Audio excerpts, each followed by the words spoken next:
Hi everyone, just about to kick off the webinar. So my name's Jessica Price and I'm the Employee Relations Manager here at CCI, and today we're going to talk about who dares wins, applying the SAS mantra to teams in the commercial world. So in terms of today, you get me. As I mentioned at the outset, my name's Jessica. I've been hosting a few of these webinars, and I'm very pleased to introduce today Bob Hunter, who is the founder of Operational Leadership Consulting and is a former SAS officer. So today we're going to look at and speak to Bob about some of his experiences and how we can apply what to most of us seem very exciting and out of this world, but how some of those really strong and competitive leadership structures can then be applied in a real and commercial environment that would be more familiar to us. So welcome, Bob. Thank you, Jess. Hello everyone. So Bob, did you want to start by just letting everyone know a little bit about your background? Sure. Thanks, Jess. Look, I guess the military side of my life has been half my working life. I went from school at the ripe old age of 18 to Duntroon in Canberra and spent 4 years at the military college there. And then graduated as a young lieutenant and went off to a parachute battalion, infantry battalion. And I think you can see some sort of images there from most of my working and family life. Some time in the infantry battalion, and then did selection course as a captain to join the SAS regiment here in Perth. Had a number of great experiences there as a troop commander, then had the great privilege of a couple of years in Townsville, and then most importantly a year in the Middle East, living and working out of Israel, in Syria on the Golan Heights, and South Lebanon. So a fantastic experience, and one that gave me some great insights into the multinational nature of both the UN, but also different cultures around the military and leadership and teams in general.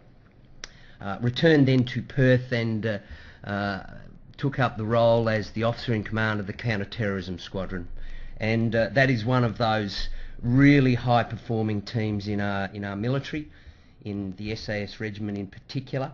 And it was one of those periods in my life which had great challenges, some success, but was also pivotal in my life because it was the time when, as the officer in command, the Black Hawk accident of 1996, where 2 helicopters crashed and killed 15 of my men and 3 of the aviation regiment. So a pivotal experience as an officer, the responsibilities, the accountabilities that go with that, but more importantly the challenges of leading through that, what was in all shapes and forms a disaster for all involved. But I'll share a little bit of those challenges. Carried on for a few years until it became that decision about whether I was going to be able to spend as much time as I wanted with family, or carry on as a military officer. So I chose to start my own business, and then I've been consulting now for about 15 years in a variety of environments, all across the Pacific, Southeast Asia, Middle East and Africa. A lot of it with resource sector, but also government and other bodies. Originally around security risk management, where we were consulting and working with teams and companies and cultures in a range of risk environments, but then in more recent years sort of adapting into spending more time around teamwork, leadership and the like. And we'll talk through some of those philosophies, but you'll also see a couple of images there from the other really important part of my life, which is working and being part of social groups or community groups, whether it's surf life saving, community rugby, coaching, schools, or the like, because the challenges around leading in those other environments I've talked about, military or consulting and working with business enterprises, are the same, if not tenfold, when you then come to a volunteer organisation. So the same principles apply. So a fairly long overview, but I think it helps give a picture of my experiences and where I derive my my thoughts and processes around what makes for an effective team and leadership. Yeah, no, it's amazing. As someone who's basically never left Perth, I think it's really valuable when we're talking about a topic that, let's be honest, is as complex as managing teams, to be able to draw on some of your amazing experience. So we're very excited today. So the topic that we discussed had this overarching theme: who dares wins.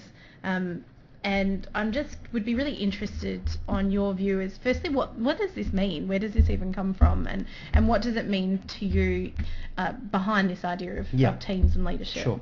Jess, look, it's one of those great ones. We get a lot of images of the military and particularly the sort of special forces type things out of the movies.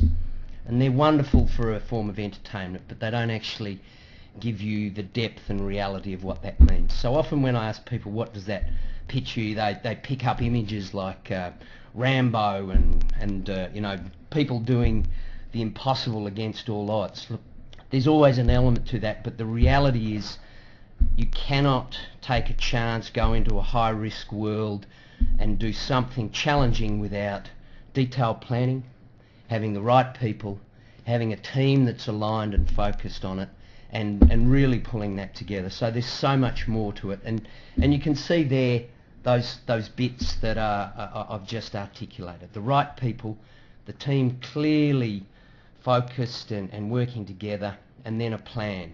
You know, in the military context we have plan A, then there's plan B, C and D. In our business world, and having run small to medium enterprises and businesses for most of my commercial working life, the last 15 years in particular, you know, we do a good plan to start with, but then we don't always adapt it when things change. And I think we'll talk a little bit later. The current economic environment, people are still feeling a little unsure about it, so we've got to respond and adapt.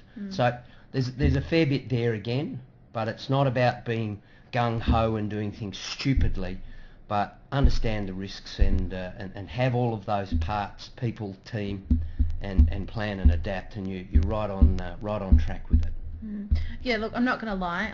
Everything I know about the military is predominantly based on Rambo movies, but we'll go from there.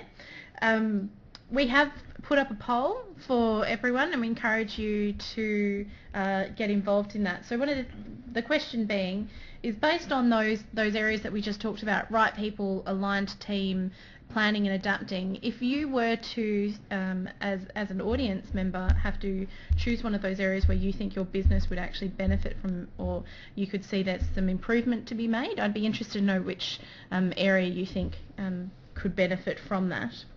And we'll get those results a little bit later. Talking about then, and you'll notice when we come back to talk about right people, aligned team, planning and adapting, Bob and I will probably hit on those points a few times during the session, because that really forms the basis of what we're wanting to talk about today. But ultimately it comes down to a discussion around leadership.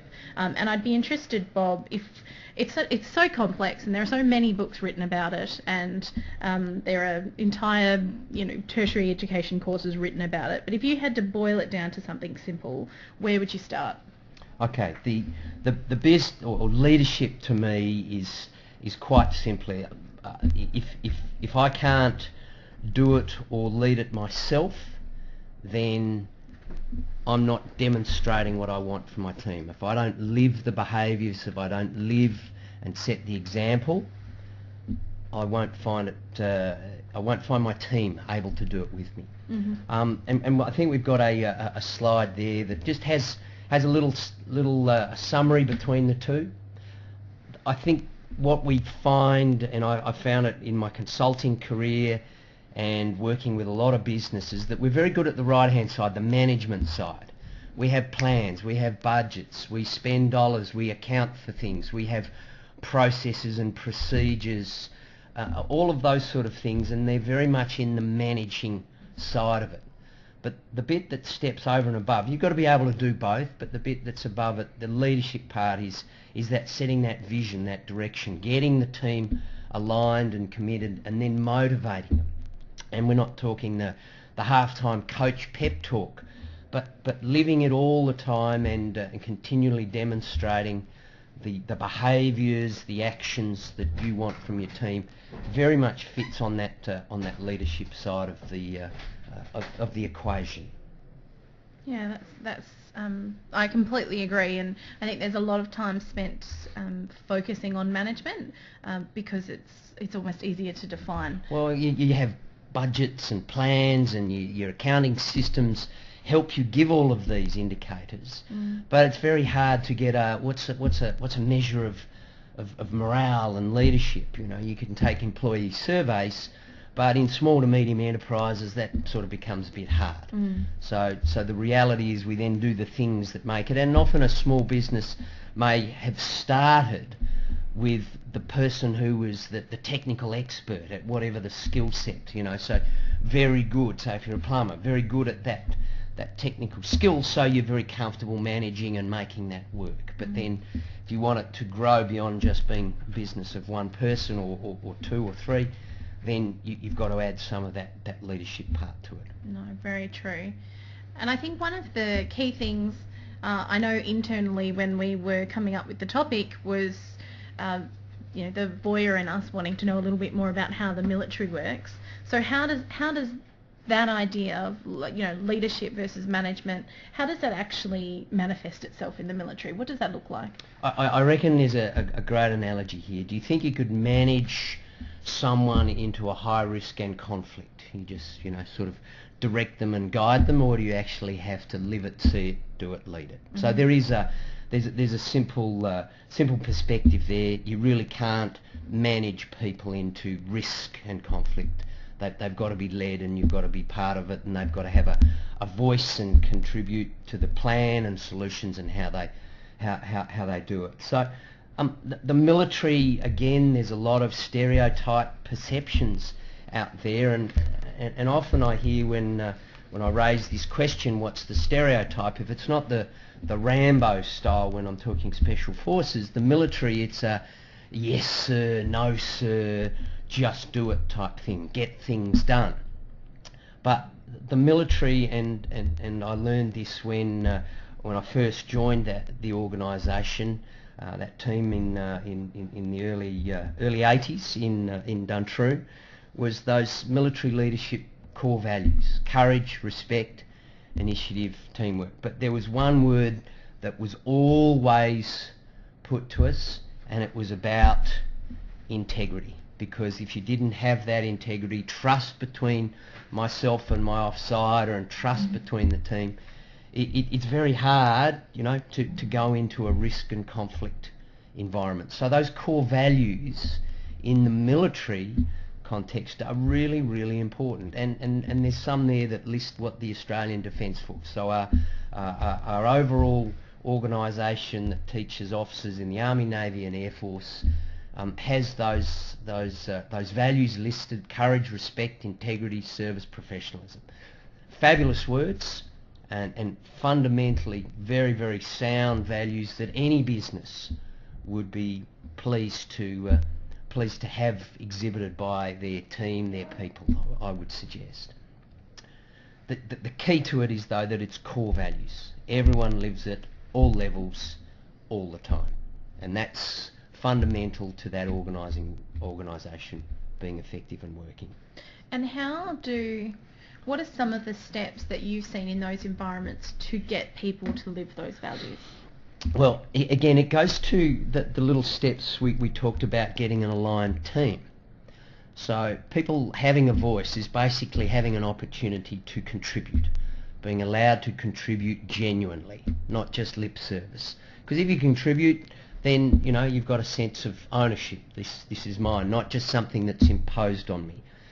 And once you've got that, you're then able to have some discussion around what that actually means to us, because everyone has different backgrounds, whether it's social, it's schooling, education, where we live, cultural, where we've grown up or come from, and we all have a slightly different interpretation of those. So if I pointed to one of those values for you, Jess, and said courage, you would pick up some things you might think, oh, that's about bravery, but it's also things like moral courage, to make the right decision, to make the hard decision. So there's lots of ways to interpret it. So the only way to get alignment is for there to be a conversation around what that actually means to us. Often companies have values, they print them up in very, very nice posters, and never really extrapolate down to say, what does that actually mean to you? What am I going to do tomorrow that shows and says that I have courage, or I have respect or initiative? So engagement, people talking about it, understanding it, and having clarity helps people all live that, whatever size team. Yep. And so when we talk about the Special Forces, now my instinct is that we step it up again. Is that what? So in terms of leadership in what is a very tough environment, what's different again? Okay, so the wonderful thing about our Special Forces, and particularly over here in WA, is it's the home base to the Special Air Service.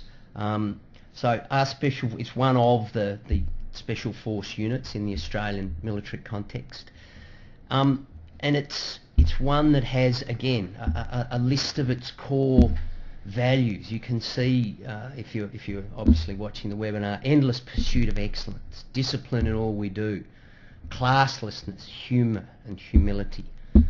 The humour is an interesting one, because when you're in a challenging environment and things aren't quite going so well, it comes to the fore and helps keep morale. But all the other parts are the ones that make the organisation work.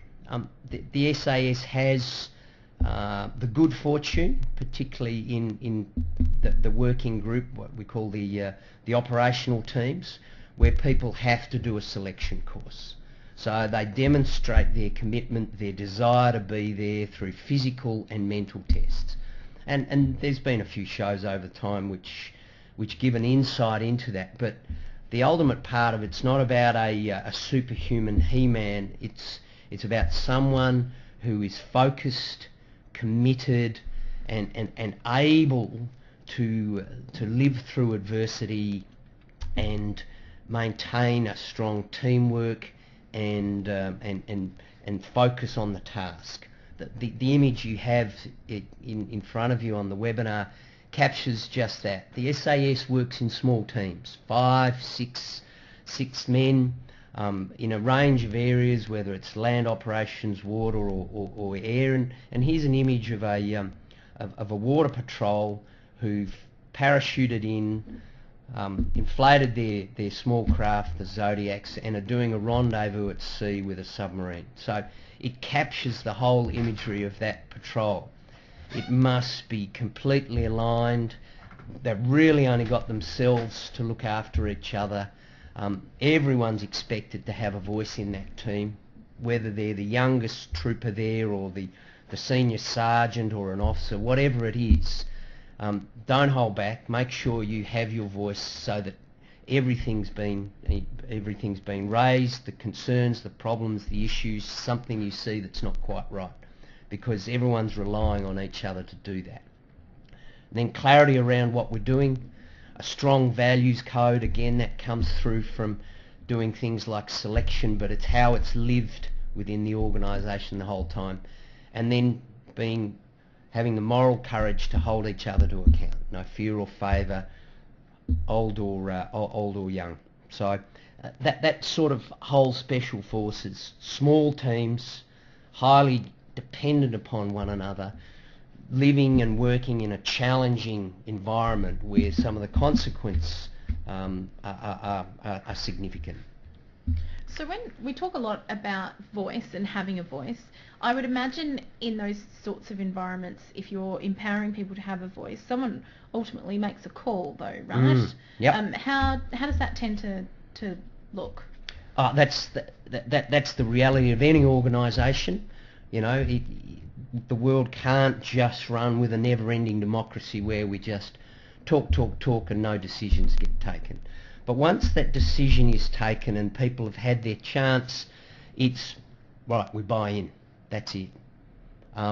Like it or lump it, and it might not be the best decision, but in the context of the situation, we've just got to run with something. Yeah. The 80% solution is better than the waiting for the 100%, which never eventuates. And that's the same in business. That's the way I've always found it in commercial enterprises. Sometimes it's right, we'll just go with this. This is 70 or 80% right.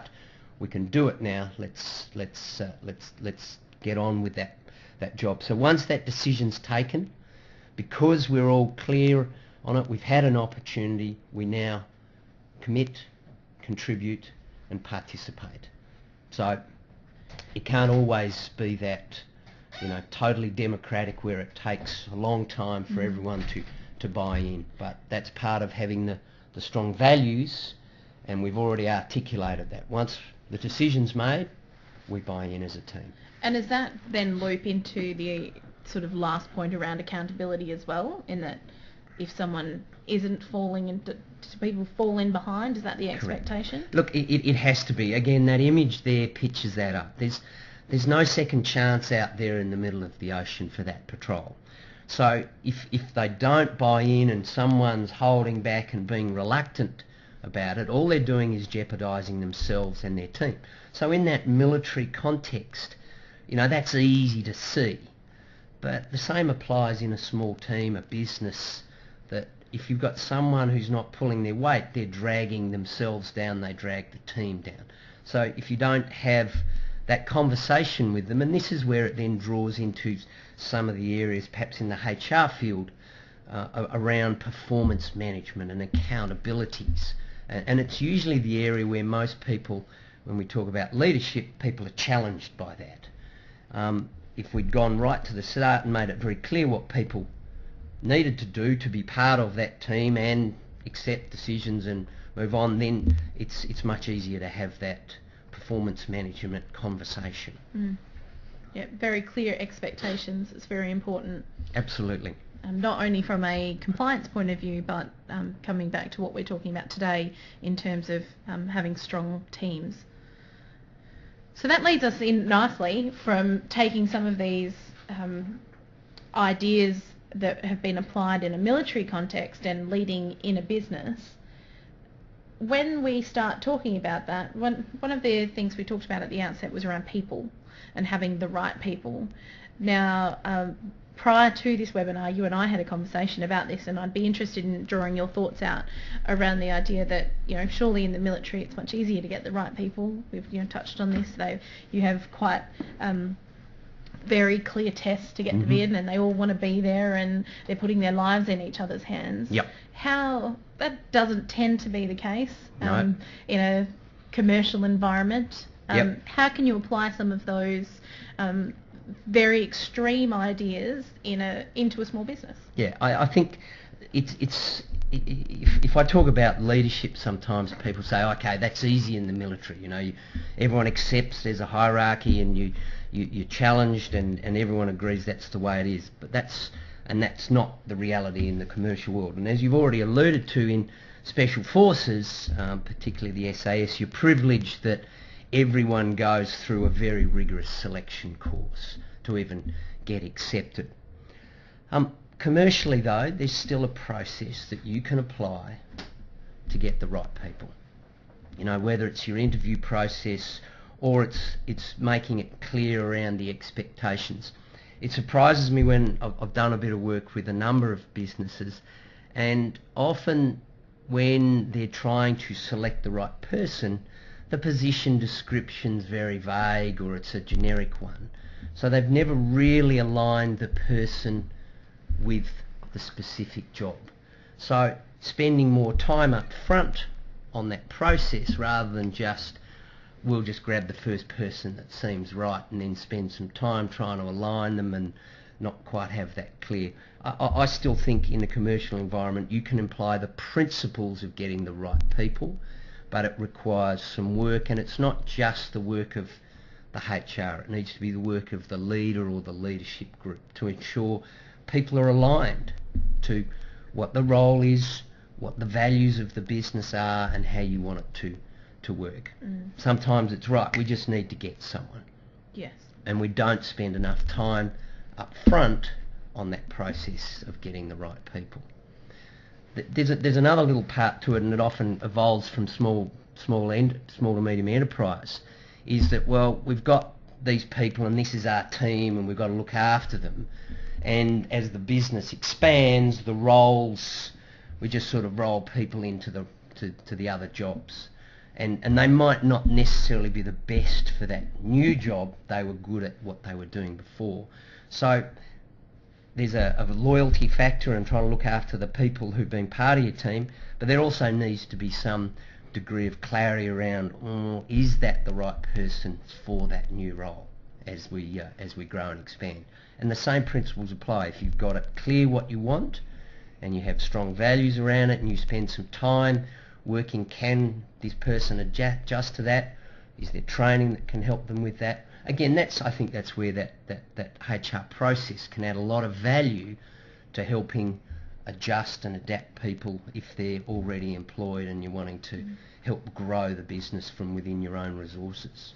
And I think one of the key messages that keeps coming through when we're talking about right people and aligning the team is this work up front that a company should do around values. Now, you've included here an example of some company values that you've worked with other companies.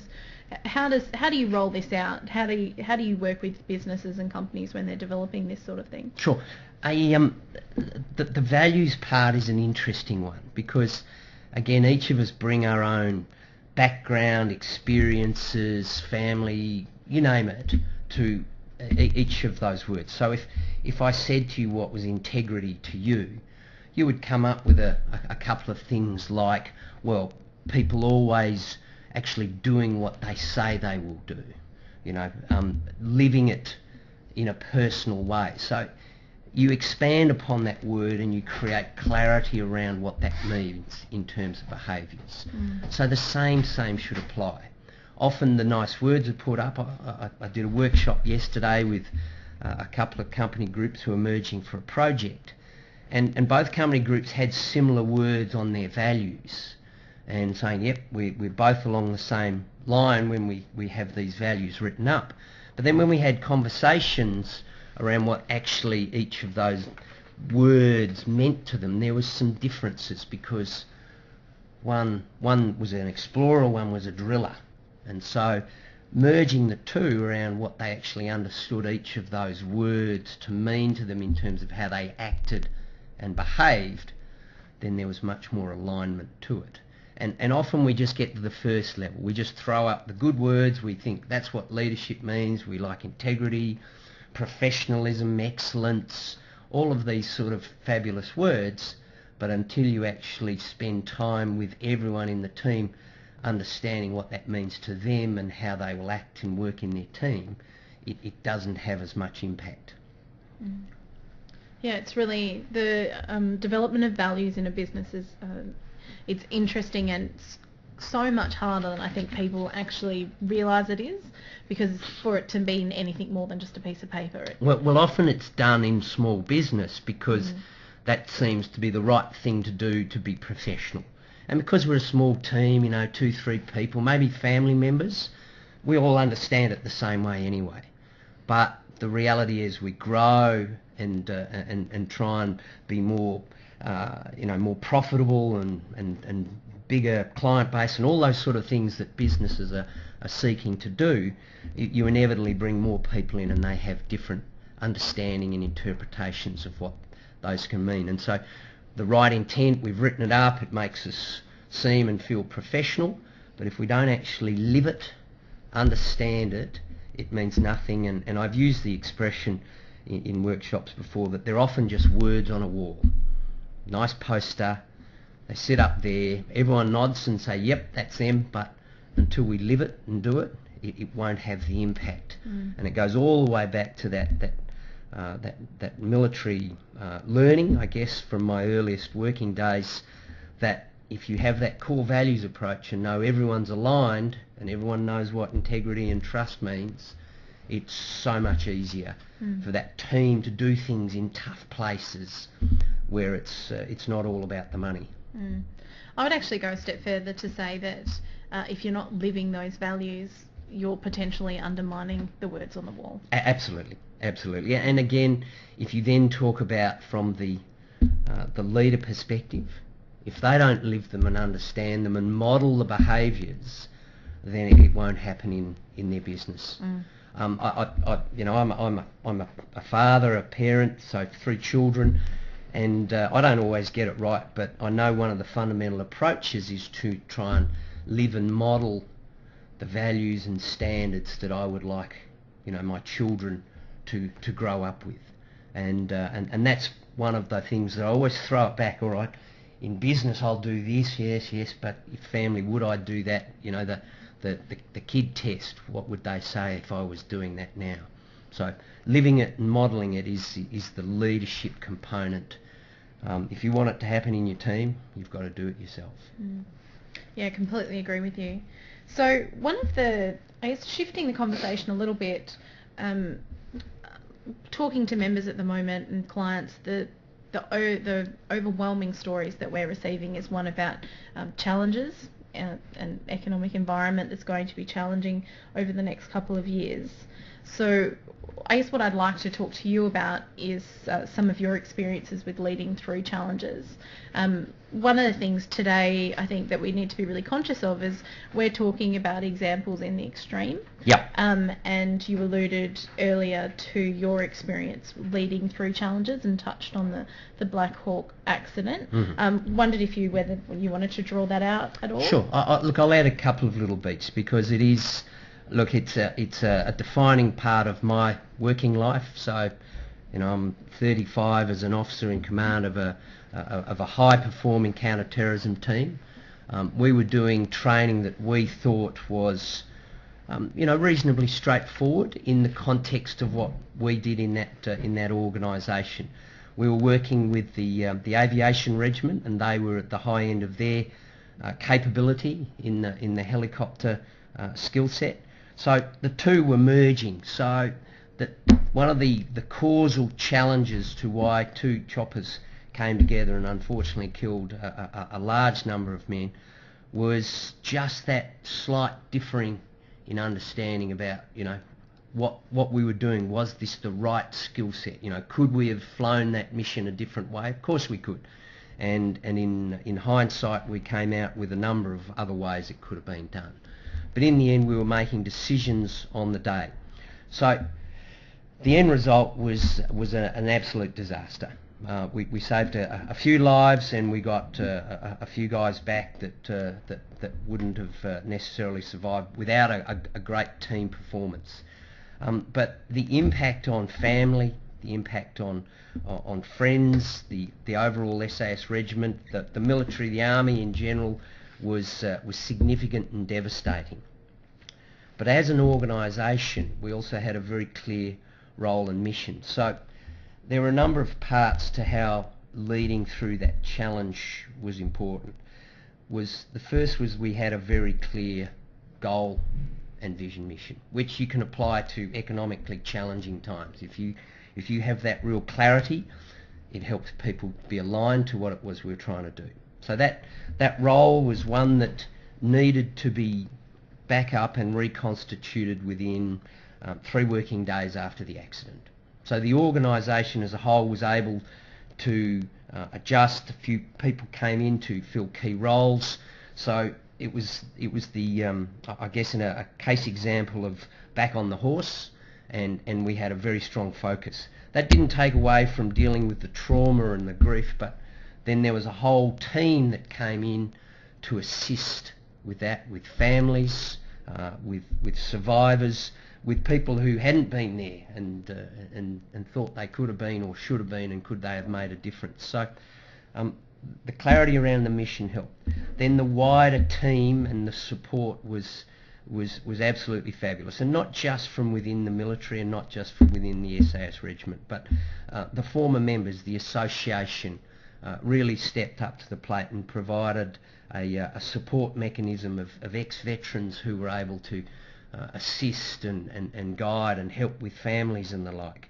And then also organisations that grew out of that have become a fundamentally important part of the SAS and SF community now, like the Resources Trust, which provides funding and helps children and family members of those who may have been deceased from those sort of events and operations, helps them financially with education.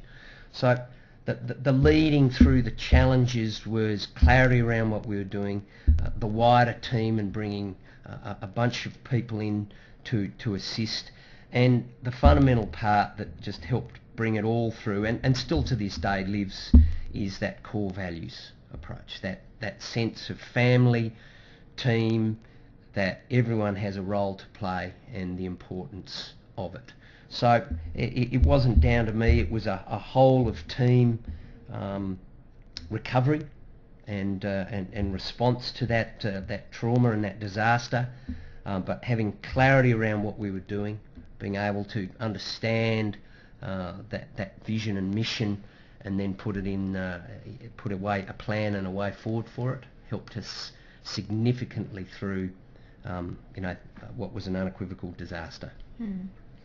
I think, and you touched on it as a part of your story, talking about how you might be able to apply some of those broader lessons in a tough economic environment.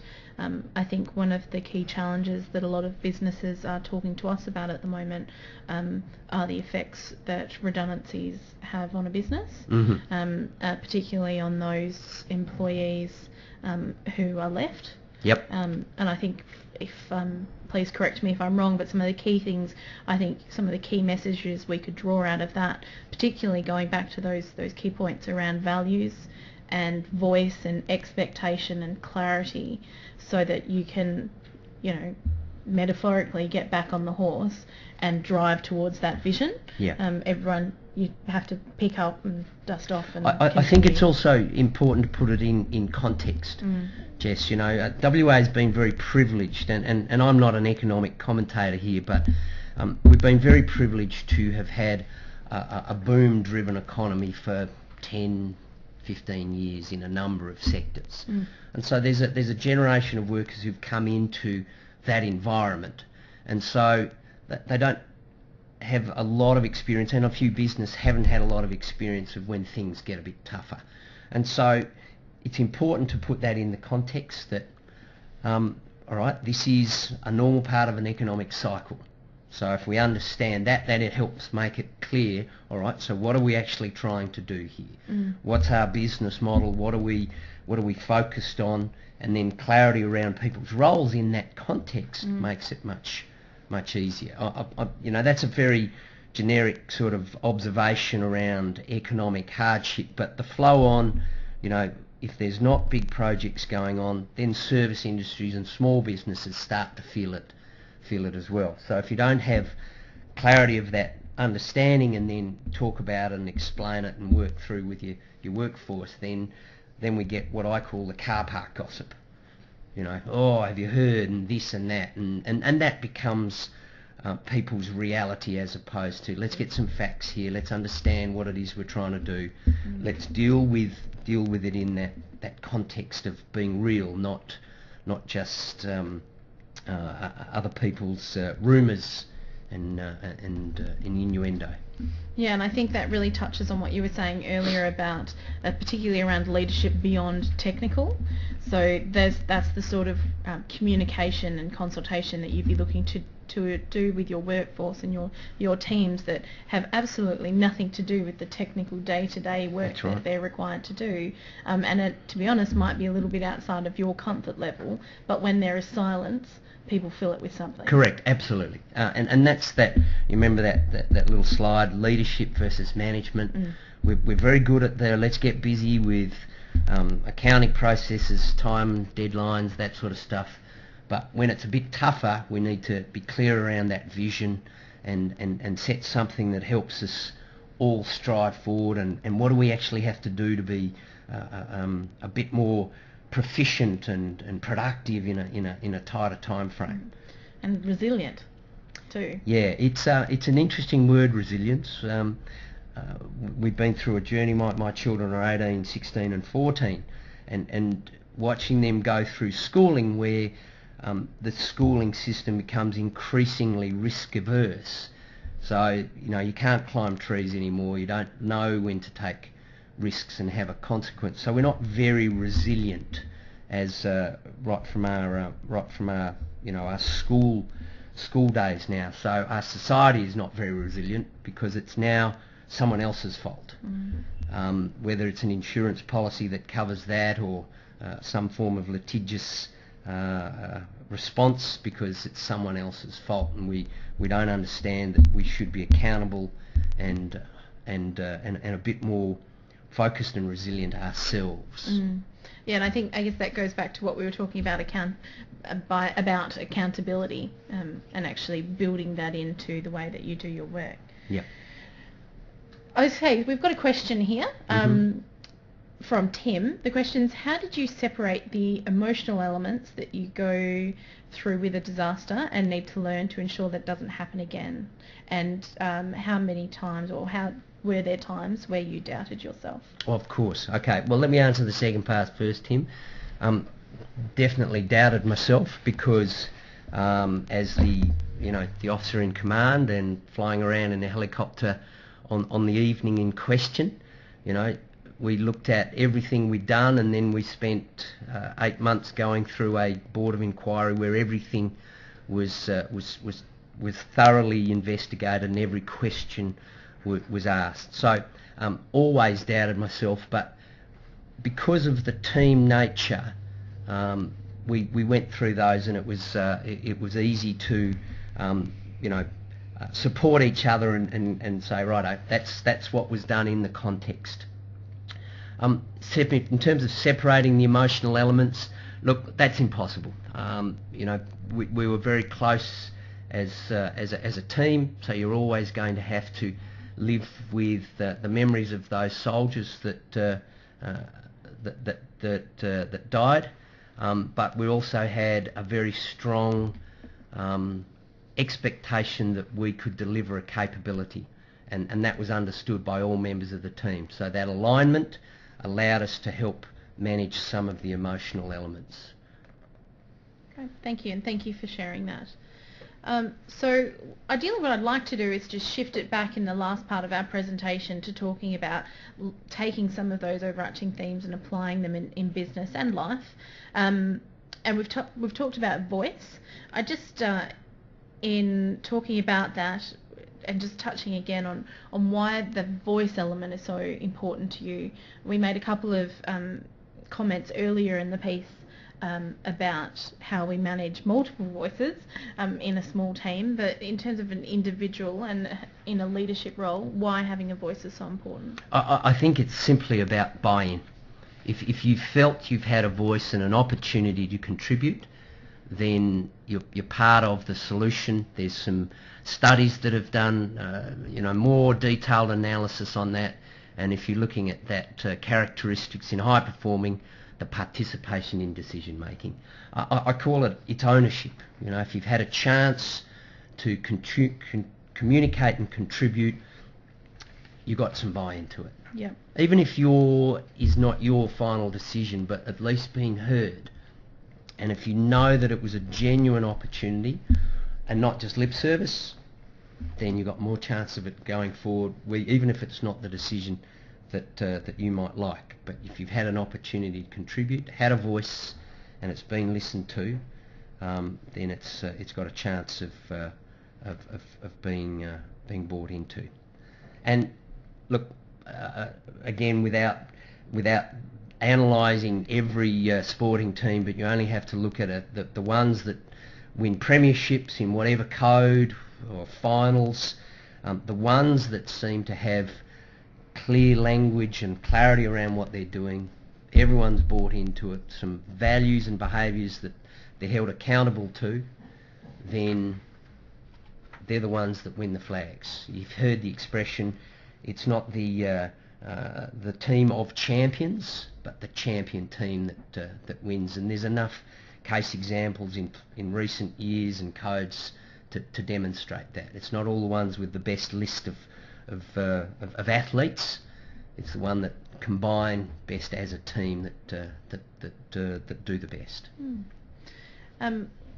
So what I'd like, one of the conversations that we had in pulling this together is one that I'd really like you to share with the audience, and part of it is because a lot of the, especially HR professionals that I talk to, talk about this idea or pressure that they're getting to be more commercial. HR needs to be more commercial. We need to talk return on investment, those sorts of things. And I've just put up another poll to actually ask that question. I'd be interested from the audience whether they've had the same experience, whether there's a greater expectation on their on themselves or on their HR team to be more commercial. But you shared with me a story in relation to actually doing some commercial work in a high-risk environment, and I think the audience, if for no other reason than I thought it was fascinating, and I want to hear it again, but I think they would really enjoy some of the takeaway messages from this work.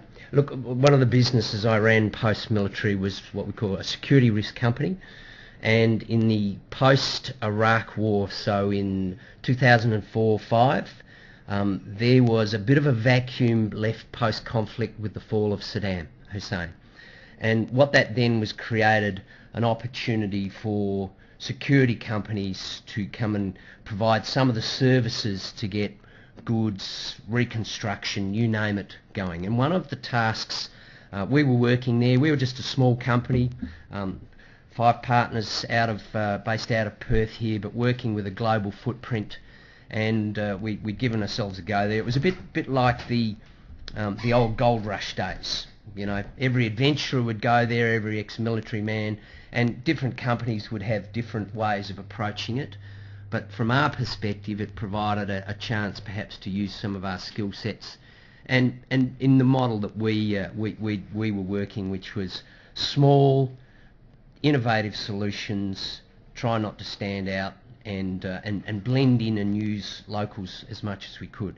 And one of the tasks that we came across was the registration process for the Iraqi electorate. So this is in late 2004, and in that time there was a multinational force. The US forces were there, the UN were there in running these elections, and they got to a point where they needed to have a registration process that got the ballot material out across the countryside, but in a secure fashion, so that there was no corruption to the voter process, the registration process. So we said, okay, well, let's offer a solution. You know, we don't have the most people, we don't have the most guns, but let's offer a solution that uses something a little bit innovative. There were no civilian helicopters being used in the country, so we said let's include that in our solution. A large number of local nationals, led by small groups of expats. So again, a different model to some of the bigger companies who were talking about, okay, you get this material out from a central location and do it by lots of trucks, lots of people, lots of guns, because that was the security environment.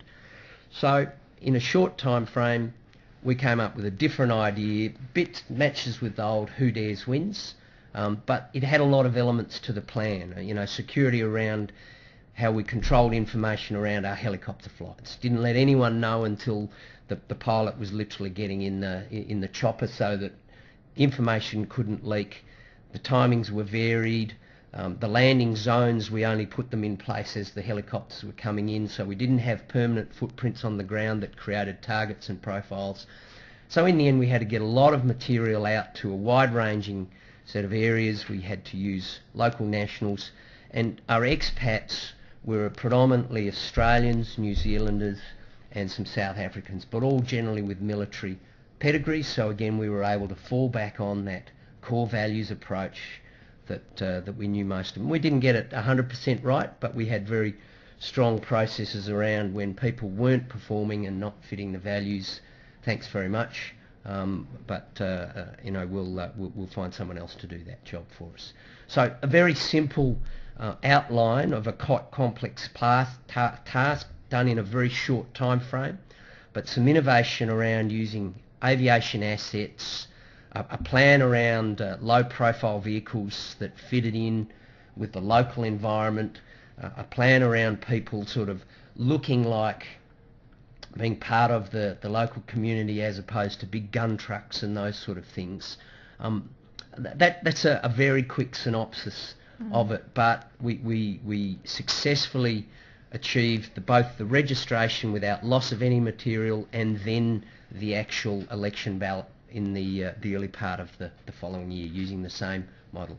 So a little bit of detailed planning, a lot of contingency operations that went on and a lot of flexibility, but by having a core team that had a very clear focus, we were able to achieve, a significant result for what was essentially a small company in a very challenging environment, following those sort of principles and philosophies that we've sort of chatted about through the course of our session today.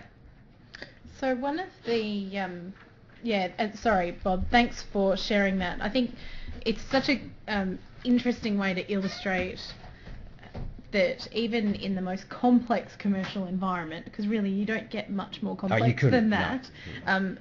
It's still taking it back to basics. Yeah. Right people, consistent values, vision, aligned team, and the team and accountability. Yep, working all those little bits, it allowed us to manage a really challenging environment. That was a post-war that had a lot of security risks around people and property that you couldn't manage just by sort of she'll be right type attitude. You had to have plans and ways to respond to it and how to look after and protect your people and your assets.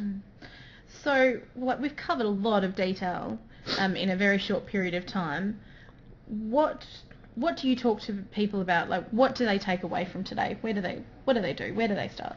Look, I think in a small to medium enterprise, the key things that we've highlighted in that around your team and how they work, and the whole business of leadership in small and large is never done as well as it could be, particularly if you want everyone to take an active role in it. Look, there's a set of principles there that stem all the way back to my earliest days, and as a young officer, these are the sort of things we were encouraged, expected, taught to do. And there's a list of 9, and when people ask me, what's the key things, I say, if you're looking at a checklist of how am I going, there's a pretty good set for you. And the first one is the key one, and I've touched on that a couple of times. If you don't model it, live it, do it yourself, then you'll find it very hard for team members to do it. Yeah. And sometimes that's hard. You've done the hard yards as the business owner, and it's now time for a bit of kickback. But you've then got to find something that encourages and enables the next generation of leaders to take the same thing. And sometimes that'll be about equity, sometimes it'll be about profit incentives, but if there's no clarity around it and there's no what's in it for me, it'll be very hard for that to work effectively. So I've just got some summaries here, I guess, of questions that you would put to people. Yeah. Did you just want to touch on that? Yeah, look, I think, as a small business owner in my own right, I was privileged in that my business partners were similar sort of background to me.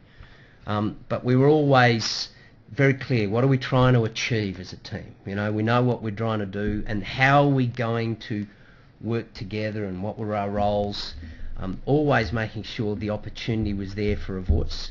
And but it wasn't just a never-ending one. Once a decision made was then right, let's just get on with it. And the same that clarity within the team. What are we trying to do? And so then my view of life, whether it's an amateur under-19 sporting team, in my favoured code, which is rugby union, but it doesn't really matter what code it is. If you've got those 4 parts, the voice, clarity, how we're going to behave, and holding each other to account, it works sporting teams, it works volunteer organisations, It works small business. By the way, it actually works big business, but it doesn't always get all of those elements as effectively as it could. Mm-hmm. So one of the last slides we have here is this idea around distributed leadership. What does this mean for you, other than being, because I'm not great at maths, but I'm pretty sure that's not what it's supposed to look like. I don't think the numbers add up there, but and sometimes the image of the one person standing on the arrow sort of implies, I've got a privilege here, but it's the reality of everyone aligned, heading in the direction, knowing what the vision, values, how we're going to do it. The sum of the parts means then you get much more than just one person plus one person. The whole team, and I recall back to that image of the small SAS patrol sitting on the ocean, that whole team aligned. They are much more capable than just 6 men. They are, a whole force in its own right, and there's plenty of military history that talks about, give me a small group of highly capable and aligned people and you'll do much more damage than a larger group in the military context. But in a commercial one, small teams, small to medium enterprise, if you've got everyone aligned, clear on what's going on, you're clearly going to multiply the benefits to the business. Yeah, that's great. So, Bob, do you have any closing comments you want to make in terms of coming back down to this idea of this daring to win, or who dares wins philosophy? Yeah, look, I think that the dare to win part of the statement sort of implies, you take a risk and you take a chance. Well, the commercial reality is, sure, you've got to have a point of difference and you've got to take some chances sometimes. But if you don't plan for it, you don't get the right people, you don't have clarity around what you're trying to do, and then don't have a means to incentivise, hold people to account, there's no chance that you'll ever even step past just doing what we're doing. So, dare to dream, have a go, and that's where, to me, that whole who dares wins has a great deal of relevance in any part of life. Sport, community, family, small business, big business. Well, that's great. Bob, thank you so much for joining us today and for your candour in sharing what is a very personal experience through your career in the military. And thank you to the audience for joining us. I would encourage you to have a look at the slides afterwards, and if you have any questions, please don't hesitate to contact either of us. Both of the details are on the slide. The next webinar we'll be running is on the 21st, and you'll get to see my mug on the page again. I'm very excited about this next webinar. I'm going to be talking about creativity and innovation, something we touched on a little bit during the course of today, and something that is being talked about a lot. We're going to be talking 5 tips to developing a workplace culture where creativity and innovation thrive, and I'm very excited that I'm going to be joined by Brodie McCullough, who is the founder of Space Cubed, which is a co-working environment, and he's going to be sharing his insights as to how physical space can actually contribute to this, and also some of the experiences of his clients in working in new and creative and innovative ways. So I hope you join me for that as well, and I thank you for your time today. Cheers.